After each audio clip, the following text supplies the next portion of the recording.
Tudo bom, gente? Eu sou o Matheus Paiva e eu tô aqui pra gente falar um pouco sobre a história da igreja.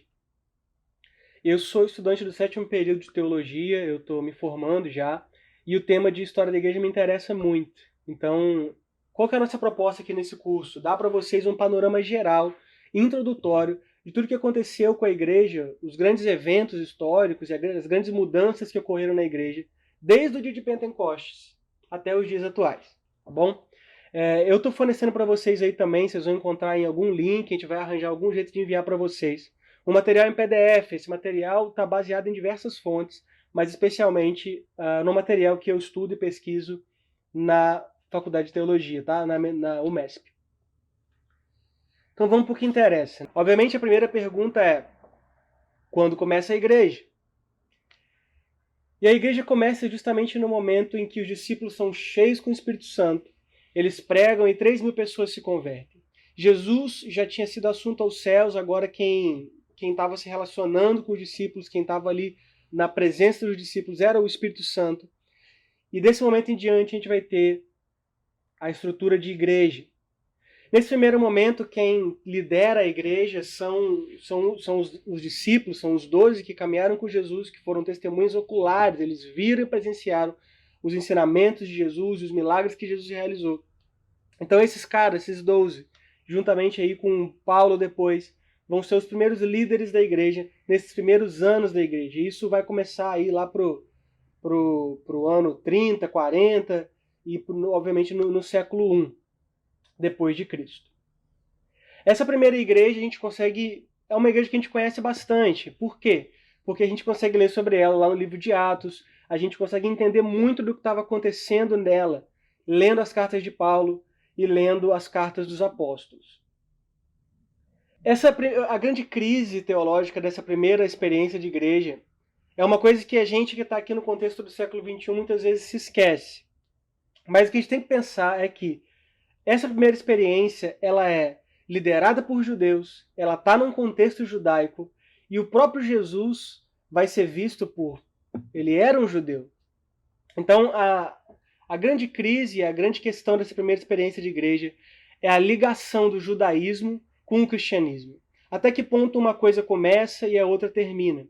Então a gente vai ter basicamente duas correntes de pensamento aí, que são os judaizantes e os universalistas. E a crise deles vai ser, bem, agora que a gente é cristão, quase todo mundo que está aqui é judeu, mas agora a gente é nascido israelita, mas agora a gente se converteu a Cristo. Mas e agora? A gente tem que seguir a lei, a gente tem que pregar para aqueles que não são judeus, ou a gente só fica aqui, isso aqui é pra gente, a gente tem que seguir a lei, a gente quando for pregar tem que ensinar as pessoas a seguir toda a lei de Moisés, aquela questão toda de que não pode comer alguns alimentos, a mulher quando está menstruada ela fica impura. Essas coisas valem ainda ou já não valem mais? Essa é a grande pergunta. Tem que guardar o sábado? Pode comer comida com sangue? A gente tem que evangelizar os gregos, os romanos? Essa é a grande questão da primeira igreja. Por quê? Porque ela está nesse contexto judaico, ela está muito presa a essa cultura judaica ainda. E nesse primeiro momento também a igreja vai ser vista como um movimento judaico. Quem está de fora, os romanos vão ver os cristãos como uma seita, um braço do pensamento da religião judaica.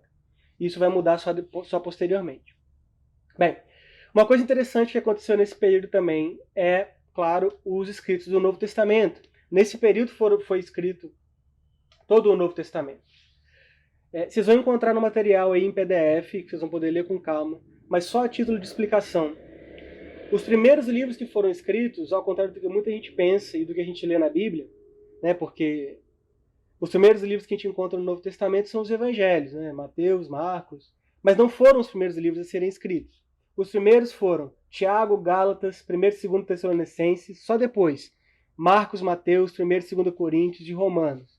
E isso foi lá entre o ano 40 e 50 depois de Cristo, ou seja, uns poucos anos aí depois da morte de Cristo. Eu não vou falar sobre tudo aqui, vocês podem ler lá, vai ter o material completo de mais ou menos em qual período foi escrito cada livro. Óbvio que Existe muita pesquisa sendo feita, muitas linhas de pensamento, tem gente que vai dizer que foi depois, que foi escrito, ou que foi antes, mas a gente pode afirmar com um certo grau de segurança foram escritos dentro desses critérios aí, dentro desses anos, esses livros. Depois que os apóstolos morrem, que os 12 morrem, a gente vai ter uma crise, porque a maioria das pessoas lá para o final do primeiro século, lá para o ano 90, início do segundo século, a maioria das pessoas que foram testemunhas oculares de Jesus, que viveram com Jesus, que comeram com Jesus, essas pessoas tinham morrido. E os 12 também tinham morrido, a maioria martirizados. E aí surge a pergunta, quem que vai liderar a igreja agora? Quem que tem aptidão, habilidade, conhecimento suficiente para liderar a igreja agora?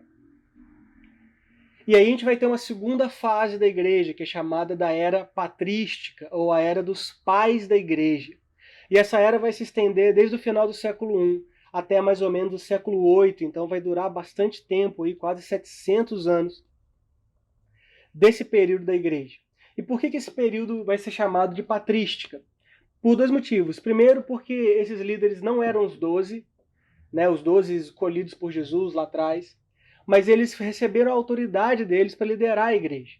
Então eles eram pais no sentido de que essas pessoas tinham autoridade, eram grandes líderes, grandes pensadores desse período da história. E eles vão liderar a igreja, eles vão pensar o que é a fé nesse período. E no segundo sentido, eles são pais porque eles são aqueles que criaram, eles são aqueles que, no sentido do pai, é aquele que gera, é aquele que cria. Por quê? Porque eles vão pensar as primeiras doutrinas, os primeiros tipos de organização que a igreja vai ter. E muitas dessas tradições que foram criadas nesse período, pasmem, são até hoje o que a igreja acredita. Não estou dizendo isso de maneira pejorativa, mas a gente não imagina que as nossas tradições às vezes são tão antigas assim. Quando os 12 morrem, a igreja já estava expandida para muito além de Jerusalém apenas, e a gente vai começar a ver essa transição de paradigma. A igreja deixando de ser meramente judaica, de ser vista como uma religião judaica, e ela vai se tornar predominantemente gentílica, ou seja, a maioria dos cristãos vão ser não judeus. Então a gente vai ter uma transferência de mentalidade, aquelas questões lá dos judaizantes que a gente conversou, essas ideias vão começar a ser superadas, outros problemas vão surgir, especialmente por causa de Paulo. Paulo é um cara que foi muito importante para estabelecer a doutrina a respeito da lei e da graça, mas agora a gente está vivendo um novo momento da igreja. Um marco muito importante é o começo da perseguição aos cristãos. A perseguição aos cristãos pelo Império Romano, de modo sistemático, relativamente sistemático, vai acontecer do final do século I até o início do século IV. Então, mais ou menos 300 anos aí de perseguição. E como é que isso tudo vai começar? Bem, muita gente já não gostava dos cristãos. Por diversos motivos, por questões religiosas e questões pontuais. Mas a partir do ano 60, 70, com o incêndio de Roma, a coisa muda de figura. O que vai acontecer? Roma, a cidade de Roma, a capital do Império Romano, é incendiada. E Nero, que era o imperador da época, resolve achar alguém para bode expiatório. Adivinha quem que ele escolheu? Aqueles que já não eram muito amigos de ninguém. São os cristãos. Ele acusa os cristãos de terem incendiado a cidade. E qual que é o resultado disso? Os cristãos, que já não eram muito gostados, agora vão se tornar oficialmente inimigos públicos. É quase como se tivesse uma lei dizendo que os cristãos eram maus, porque agora o próprio Estado romano vai se empenhar em perseguir os cristãos e em colocar eles numa situação de segregação. Os cristãos vão se tornar inimigos públicos de Roma. Bem, o ódio aos cristãos, nesse período, ele vai se fundamentar em algumas ideias, e algumas ideias até bem absurdas, como vocês vão ver aqui. Primeiro, os romanos, os gentios de modo geral, ou seja, os não-judeus de modo geral, achavam que os cristãos eram ateus. Porque você imagina se é um cristão lá em Corinto, tem lá os cultos públicos a Artemis, enfim, a diversas divindades, e os cristãos não participavam de nenhum culto desse. As festas tradicionais da colheita para um determinado deus, os cristãos não participavam. Então, os romanos, os gregos achavam que eles eram ateus, acusavam eles de ateísmo, de falta de fé nos deuses. E muitas vezes eles morriam e eram presos por causa disso. Outra questão importante é que na cultura romana era muito importante o culto ao imperador. O imperador não era só uma figura política, mas era também divindade, ele tinha um caráter divino também. E os cristãos não prestavam ao imperador esse tipo de glória e de honra, porque afinal eles diziam que Jesus era rei, então existia esse conflito de ideias, que muitas vezes os cristãos eram martirizados por causa dessa questão do culto ao imperador. Eles se tornavam inimigos do Estado nesse sentido. Uma terceira acusação muito importante é a de fanatismo. Os cristãos tinham um padrão moral muito alto. Eles eram fiéis às suas esposas, eles não roubavam, não mentiam, não participavam desses cultos todos que eu acabei de citar. Então, para alguém que não era cristão, isso era visto como um extremismo, um moralismo fanático. Então, eles achavam isso uma coisa muito, muito extrema, muito exagerada. Algumas coisas absurdas que aconteciam com os cristãos nessa época era que eles eram acusados de incesto. O que é incesto? São relações sexuais entre parentes. E os cristãos eram acusados disso. Mas por quê? Por causa de um equívoco. Imagina que você era vizinho de um cristão e você toda semana, quando tem culto lá na casa dos cristãos, você ouve o seu vizinho, que é marido, que você sabe que eles são casados, eles chamam um ao outro de irmão e irmã. Imagina que você está lá na venda e você sabe que aquelas pessoas são casadas, mas quando elas estão conversando entre si, eles chamam, minha irmã, o meu irmão. O que os gregos pensavam, os romanos pensavam? Essa gente está se casando, eles são parentes e estão se casando. Então eles acusavam os cristãos disso, isso era uma coisa mal vista no Império Romano. Outra acusação absurda é a de canibalismo. Você imagina que você, de novo, mora do lado de dois cristãos e você está ouvindo lá que os seus vizinhos estão falando assim: agora, gente, vamos comer o corpo de Cristo, vamos beber o sangue de Cristo. Isso era relacionado a um culto que era chamado, se não me engano, o banquete de Tieste, alguma coisa assim. E era mal visto pelos romanos e eles achavam que os cristãos participavam desse tipo de culto e achavam que eles eram canibais. Então eles muitas vezes eram acusados e de fato morriam por conta desse tipo de coisa.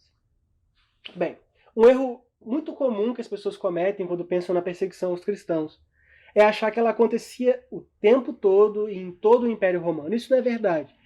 A maior parte do tempo da perseguição ela vai acontecer em locais, cidades específicas e em momentos específicos. Não vai ser o tempo todo em todo lugar.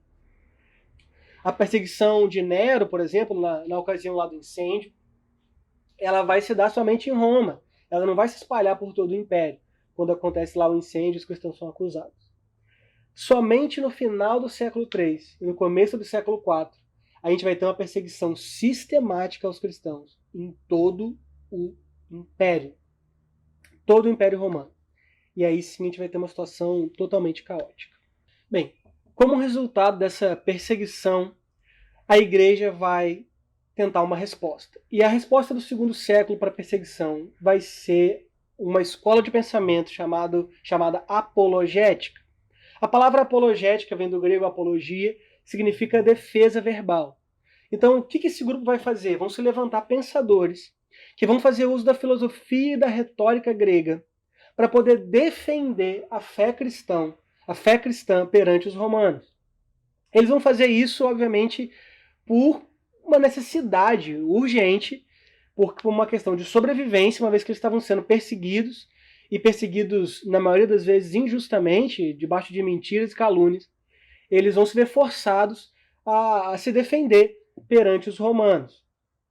Um marco importante aqui é que essa mescla da filosofia grega e romana com os princípios cristãos vai ser o pontapé inicial para a posterior produção teológica, para a posterior produção de doutrinas e princípios que a gente vai ver no próximo momento aqui que a gente vai estudar.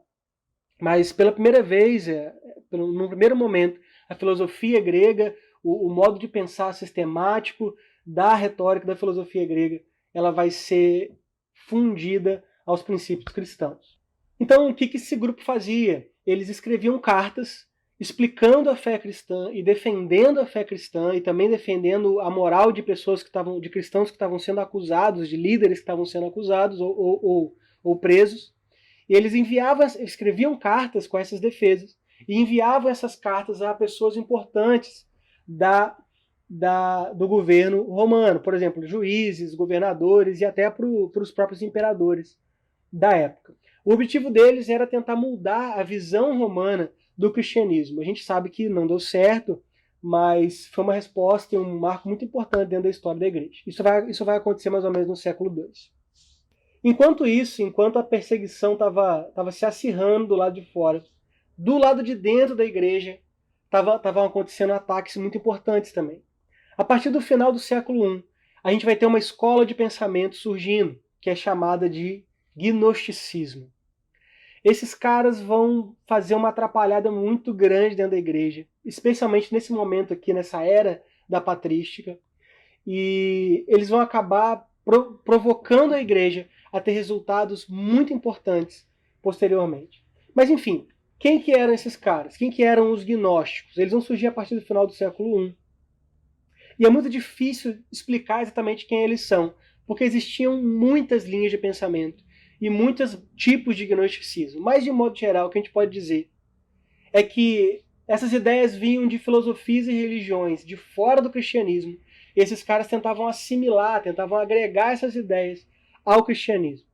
Eles vão, de modo geral, também ter uma exacerbação do dualismo entre o mundo material e espiritual. Então, o que quer dizer isso? O espiritual é muito bom, o espiritual é a única coisa boa, e tudo aquilo que é material é ruim, é malvado, é do diabo. E esse dualismo entre o bem e o mal. Então, o bem e o mal estão sempre numa guerra, estão sempre numa luta, as coisas vão ser vistas sempre a partir desse prisma.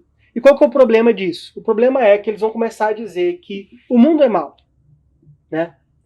O mundo é mau, as pessoas são más, tem fome, tem guerra no mundo. Então esse mundo não pode ter sido criado por Deus, porque afinal Deus é bom. Então eles vão inventar doutrinas de que o mundo foi criado por outra pessoa e que Deus queria, na verdade, restaurar o mundo, mas não foi ele que criou o mundo. Eles vão dizer também, por exemplo, que o corpo é mau, porque o corpo é material. O corpo de carne e osso é ruim. Se o corpo é ruim, Jesus Cristo, que é Deus, não pode ter tido um corpo, porque afinal Jesus é perfeito e Jesus é bom.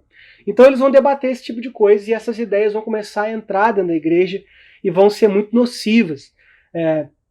Talvez ainda mais do que os judaizantes lá do primeiro século. E o crescimento dessas ideias dentro do seio da igreja vai empurrar, vai forçar a igreja para dar uma resposta firme a respeito desse assunto. Bem, o que a igreja vai fazer para se defender dessas ideias? Ela vai se basear basicamente em três grandes paradigmas, em três grandes pontos de defesa para erradicar do meio da igreja essas doutrinas gnósticas. Em primeiro lugar, eles vão criar um credo, ou seja, uma regra de fé, algo que todo cristão crê invariavelmente. Então eles criaram lá o credo. Vocês já devem ter ouvido o credo aí em algum lugar. O credo não foi invenção da Igreja Católica Romana, lá nos moldes da Idade Média, igual a gente conhece hoje, não. Foi uma invenção desse período da história da patrística. O credo lá que é: creio em Deus Pai Todo-Poderoso, Criador do céu e da terra, em seu Filho unigênito, nosso Senhor, o qual foi concebido pelo Espírito Santo, nasceu da Virgem Maria, e por aí vai. E esse credo apostólico, ele não vai dizer creio na Santa Igreja Católica, mas ele vai dizer creio na Santa Igreja Cristã, no primeiro momento. E olha que importante, esse credo ele vai falar sobre nasceu de Virgem Maria, ou seja, Jesus tinha sim um corpo. Então esse credo visou defender a igreja dessas ideias que estavam vindo por fora, ou seja, cristão era todo aquele que professava o credo, que professava essas regras de fé.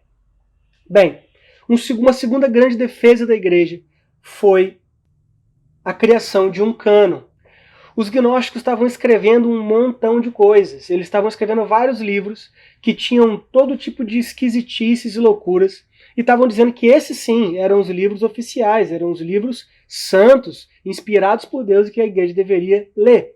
Então, como resposta, o que os pais da igreja vão fazer? Eles vão se sentar e vão dizer, olha, a gente tem esse e esse e esse livros, que sim são livros para serem lidos, que sim são livros inspirados pelo Espírito Santo. Qualquer coisa fora disso é mentira, é falso, não deve ser aproveitado. Então, esses livros que a gente tem no Novo Testamento, lá, Mateus, Marcos, as cartas de Paulo, essa forma que a gente encontra o nosso Novo Testamento até hoje, foi definida nesse momento da história aqui, que a gente está estudando agora, na era da patrística. Lá no ano 300 até o ano 400, mais ou menos.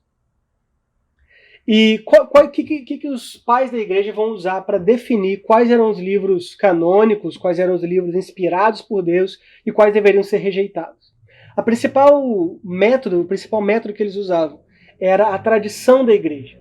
Então, o que eles pensavam? Quais livros são mais aceitos por mais comunidades? E quais livros sempre foram aceitos por praticamente todo mundo em todos os momentos? Ou seja, a gente tinha lá o livro de Mateus, por exemplo, que você encontrava em comunidades do século I e você no século II ainda encontrava as pessoas e pouquíssimas comunidades rejeitavam o livro de Mateus. Bem, então o livro de Mateus ele faz sentido, ele tem uma doutrina dentro dele que é correta e ele tradicionalmente vem sendo usado pela igreja. Bem, então esse livro provavelmente foi inspirado, vamos colocar ele no cânon. E assim o cânon foi montado e fechado, graças a Deus, olha aí. Mais uma tradição muito importante desse período da história. E a terceira grande defesa da igreja em relação às doutrinas gnósticas foi a institucionalização. Para poder se defender, a igreja começou a criar uma estrutura oficial. O que isso quer dizer? Ela começou a inventar uma hierarquia, uma organização de culto e diversas outras organizações, onde eles podiam dizer assim, olha, a igreja oficial é essa daqui, ela se comporta dessa maneira, e se alguém não está dentro disso, você não pode se dizer como pertencente à igreja oficial. Isso tem gente que vai dizer que é bom, tem gente que vai dizer que é ruim. Obviamente foi muito importante nesse período para defender a igreja das doutrinas gnósticas, mas a pluralidade, a flexibilidade, a liberdade de culto que os cristãos experimentavam até então começou a ser limitada, começou a ser cerceada por causa dessa resposta. Bem, a situação dos cristãos não estava boa. A gente vai ter de fora uma perseguição sistemática sobre os cristãos e de dentro a pressão exercida pelas falsas doutrinas dos gnósticos. E aí o que vai acontecer no meio dessa turbulência enorme? Vai acontecer o imperador Constantino I. Esse cara vai subir ao poder lá para o começo do terceiro século, do quarto século, aliás, perdão. E por que ele vai ser muito importante para mudar os rumos da igreja? Ele, na noite anterior à batalha, pensa que aqui o cristianismo já estava bem espalhado pelo Império Romano, apesar das dificuldades. Esse cara vai para uma batalha, e na noite anterior à batalha ele tem um sonho. Essa história é muito famosa, vocês devem ter estudado isso lá nas aulas de história de vocês, da escola. Ele sonha com uma cruz e com uma frase em latim, que em português dizia, sob este signo, sobre esse sinal, vencerás. E ele vai para a batalha, e ele ganha aquela guerra muito importante, e acaba se tornando imperador logo depois disso. E quando isso acontece, ele vai acreditar ao Deus cristão aquela vitória. Ou seja, quem me fez ganhar aquela batalha muito importante não foi Hermes, não foi Hércules, não foi ninguém. Quem me ajudou foi o Deus dos cristãos. O que ele vai fazer? Ele vai emitir uma lei muito importante logo depois dessa batalha, que se chama Edito de Milão. Essa lei fazia o seguinte: primeiro, cessava a perseguição aos cristãos. Aquela coisa lá que aconteceu com Nero, que os cristãos viraram inimigos públicos, acabou com o Edito de Milão. E não somente isso. Deveriam ser restituídas todas as propriedades, todos os bens que foram confiscados dos cristãos. E toda essa movimentação que iniciou com Constantino vai culminar no cristianismo se tornando a grande religião do Império Romano, cerca de 70 anos depois disso. Ele vai se tornar a religião oficial do Império Romano. Olha que loucura. Os caras que perseguiam os cristãos, que matavam os cristãos, agora estão tornando o cristianismo a sua religião mais importante, a sua religião oficial. Muitas mudanças vão acontecer a partir disso. Com a fusão, com a união do Império Romano e o cristianismo, a igreja vai ter 3 grandes mudanças. Primeiro, ela vai ganhar muito poder político. A igreja, os líderes da igreja vão ter muita influência política, muito poder político. Não somente isso, mas eles vão ser muito ricos também, por causa dessa situação toda. Você imagina que, uma vez que a religião se tornou a religião oficial do Império, multidões afluíam para as igrejas. Aconteceram conversões em massa para o cristianismo. Muita gente ia com um coração genuíno, por uma conversão genuína, mas muita gente ia por interesse também, para melhorar a oportunidade de ganhar um cargo público, por exemplo, ou porque o imperador era cristão. Então isso vai acontecer. Então a igreja vai se tornar muito rica, vai ter muito poder social sobre as pessoas, poder de influência. E pela primeira vez na história, a gente vai ver de modo sistemático os líderes da igreja se afastando da comunhão pessoal com os fiéis. A gente vai ver os líderes cada vez usando roupas mais luxuosas e essa opulência e esse afastamento daquele cristianismo simples vai começar a acontecer de modo acentuado a partir desse momento por causa desses processos. Muita gente pensa que, gente, mas não teve nenhum cristão lá que viu isso acontecendo e ficou bravo? Como é que pode deixar isso acontecer? Houve oposição, esse movimento dessa igreja essa igreja perseguida para uma igreja que agora tinha muito poder e estava fundida com o Estado, com o Império Romano. Esse movimento não vai se dar pacificamente. Vão ter pelo menos 2 grandes movimentos nesse período que vão se opor a isso, que vão ser os montanistas e os donatistas. Eu não vou falar sobre isso aqui, essa é uma aula introdutória, mas eu acho que vale muito a pena estudar, tem bastante material na internet. É bem legal as coisas que esses caras fizeram, são bem interessantes. E agora que a igreja finalmente tinha uma folga, vamos dizer assim, um momento para relaxar, vão acontecer os grandes concílios da igreja, onde vão começar a ser pensados as grandes questões de fé, as grandes perguntas do cristianismo que ainda não haviam sido respondidas, trabalhadas, agora elas vão ser. E você vai ver que essas questões que foram discutidas lá no século IV depois de Cristo, há 1500 anos da gente, elas até hoje, até o dia de hoje, vão ser os mesmos princípios de fé que regem o cristianismo. Como aconteciam os concílios? Os pais, os grandes pensadores da igreja, eles vão se reunir nesses concílios, eles vão debater. E nesse debate, vai haver uma espécie de votação, de consenso ali, e existia o grupo que saía vitorioso e o grupo que saía perdedor. O grupo que saía vitorioso, que ganhava esses debates, que a maioria das pessoas eram favoráveis às ideias deles, essas ideias que eles estavam debatendo naquele concílio, essas ideias vão se tornar ideias canônicas, ideias sagradas, ideias que a igreja deveria seguir. E aqueles que perdiam, aquele grupo que pensava diferente, vão ser chamados de hereges. E por que hereges? Porque herege significa justamente aquele que pensa diferente. Então, nesse primeiro momento, os hereges não vão ser necessariamente pessoas malvadas que estavam tentando destruir a igreja. Os hereges vão ser pessoas que às vezes amavam a Deus, que às vezes queriam seguir a Deus, mas como não tinha teologia, como não tinha uma doutrina, uma tradição ainda, eles defendiam uma ideia que foi considerada errada. Mas não quer dizer que eles mudavam de ideia depois, não quer dizer que eles fizeram de maldade, tentando enganar as pessoas. Pelo menos a ideia de herege nesse primeiro momento não era essa. Então o primeiro grande concílio vai ser o concílio de Nicéia, e eles vão definir ali que Jesus Cristo é Deus. Jesus Cristo é Jeová. Ele não é meramente um anjo superpoderoso, ele não é um ser espiritual elevado, ele não é um profeta, Jesus Cristo é Deus. Parece óbvio, né, pensar isso. Mas pensa que a igreja estava iniciando, a igreja tinha 200, 300 anos só. Então, essas questões precisavam ser debatidas. Até para depois, se alguém se levantasse e dissesse, não, Jesus é um anjo, a gente dizer, opa, isso aqui não é o que a igreja crê. A gente já tem certeza absoluta que Jesus é Deus esse é um ponto ultrapassado, a gente já discutiu isso, a gente não vai discutir mais, então se você acha isso, inventa outra religião para você, porque cristianismo não é. Então essas ideias que vão parecer óbvias para a gente aqui no século XXI, para essa galera, eram questões urgentes que precisavam ser debatidas e decididas com muita importância. A segunda grande doutrina a ser estabelecida nesses concílios vai ser a fé na Trindade, ou seja, é Deus Pai, Deus Filho e Deus Espírito Santo. Eles são iguais entre si, os três são Deus. Isso vai ser decidido no concílio de Constantinopla. E depois vão ter mais dois concílios, o de Calcedônia e de Éfeso, vão ter muitos outros, mas os mais importantes esses.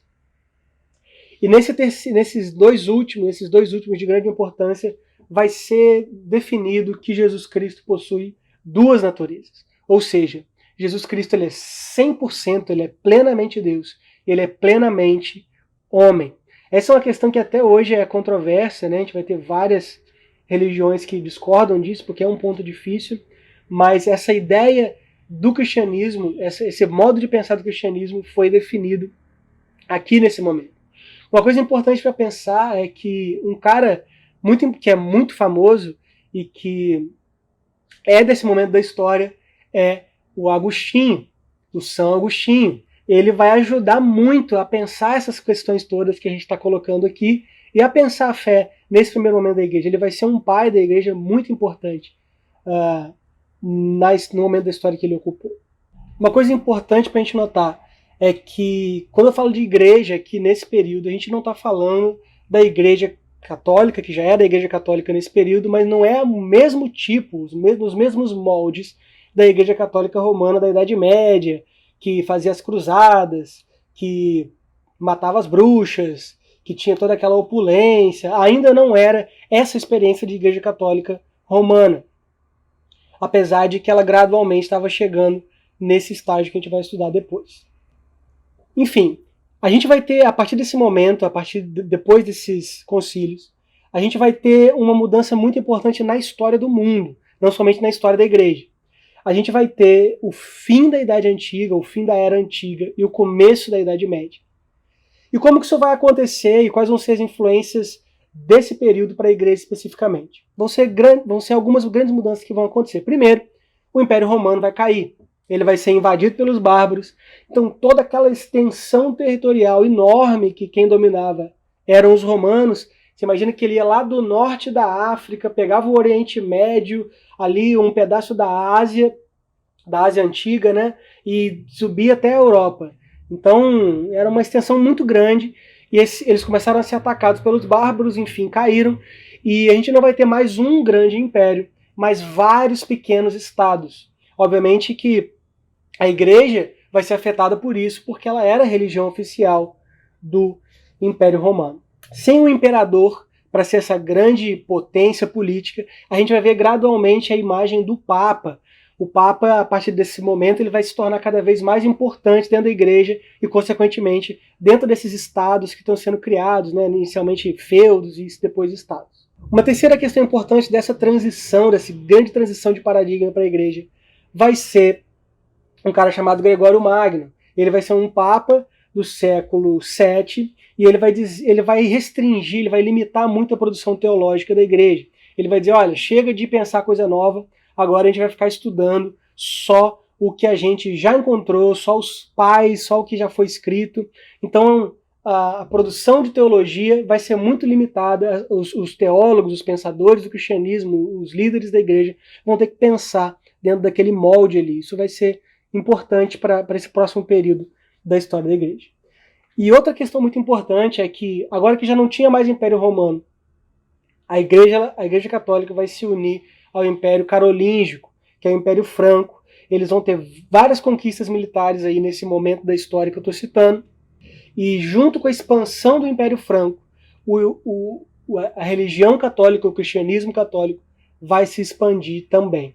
Então vai ser assim que o cristianismo vai acabar se tornando a religião da maioria daqueles estados novos que estavam surgindo nesse momento da história. A gente vai ter o fim da Idade Antiga, como eu disse, e o início da Idade Média, a Idade Medieval, e consequentemente o famoso feudalismo, né? Então vocês podem associar aí um pouco com o que foi estudado na escola também. Bem, qual que é o resultado disso? O que vai acarretar essas grandes mudanças que eu acabei de citar para a igreja? A igreja ela vai ter um grande poder político, maior ainda do que tinha antes, porque ela vai exercer influência sobre todos esses estados que eram separados entre si. Imagina que começou a surgir, né, o que hoje é a Inglaterra, a França, os impérios germânicos. Então eram povos diferentes, políticas diferentes, mas a Igreja Católica exercia influência sobre todos eles. Então ela vai ter muito poder político, muita riqueza. A gente vai começar um período da história que vai ser chamado de escolástica. Então a igreja vai sair da era da patrística, da era dos pais da igreja, e vai entrar num período chamado escolástica. E por que eu não vou entrar aqui a fundo nisso, a gente vai estudar isso na próxima aula, mas vai ser uma mudança de paradigma acarretada por causa dessas mudanças históricas que estavam acontecendo externas à igreja. Como o Império Romano ele era um império que prezava muito as artes, a literatura, agora que esse império caiu, o bastião, o defensor, o guardador de todo esse conhecimento, de toda essa filosofia, vai ser quem? Justamente as igrejas. Pois bem, essa nova fase vai acarretar nesse enriquecimento da igreja, nesse empoderamento da igreja, o consequente afastamento daquela simplicidade inicial que a gente estudou, vai acarretar num academicismo, a igreja vai começar a se prezar pelo estudo cada vez mais e ela vai se tornar também tirânica em muitos sentidos. Nesse período da história que a gente vai começar a estudar agora, a gente vai ver que muita gente foi contra, muitos grupos cristãos foram contra o que estava acontecendo, mas foram reprimidos pela própria Igreja Católica. A gente vai começar a ver isso acontecendo, especialmente nesse final da patrística e no período da escolástica. Bem, o que é importante a gente notar desse período todo que a gente acabou de estudar? A gente viu que muitos pensamentos que a gente tem até hoje, que a gente carrega até hoje, princípios do cristianismo que a gente preza e prega até hoje, foram criados nesse momento da história tão antigo. A gente vai ver que a igreja ela foi muito influenciada pelas mudanças históricas. Coisas aconteciam externamente à igreja que acabaram influenciando o que a igreja veio a se tornar. Então, o que está acontecendo no contexto vai ser sempre muito importante para as respostas, para os paradigmas da igreja nas eras e nos séculos. Muitos dos pensamentos que vão nortear os reformadores, né, depois desse período da Igreja Católica, que ela se torna tirana, que ela se torna muito poderosa, a gente vai ter a reforma. E muitos dos pensamentos que nortearam a reforma protestante, eles vão vir não daquele momento específico da história, mas eles vão ser pensados aqui, na era dos pais da igreja. Agostinho vai ser um influenciador muito importante dos reformadores, dos criadores do protestantismo, que a gente vai ler. Bem, essa foi a primeira aula sobre a Igreja Antiga. A gente estudou desde lá de Pentecostes até o final da Antiguidade, a queda do Império Romano e o iniciozinho da Era Medieval. Espero que vocês tenham sido edificados. Creio que vocês viram aí muita coisa interessante, né, que a gente não imagina que aconteceu, mas aconteceu. Que Deus abençoe vocês e fique ligado aí para a próxima aula.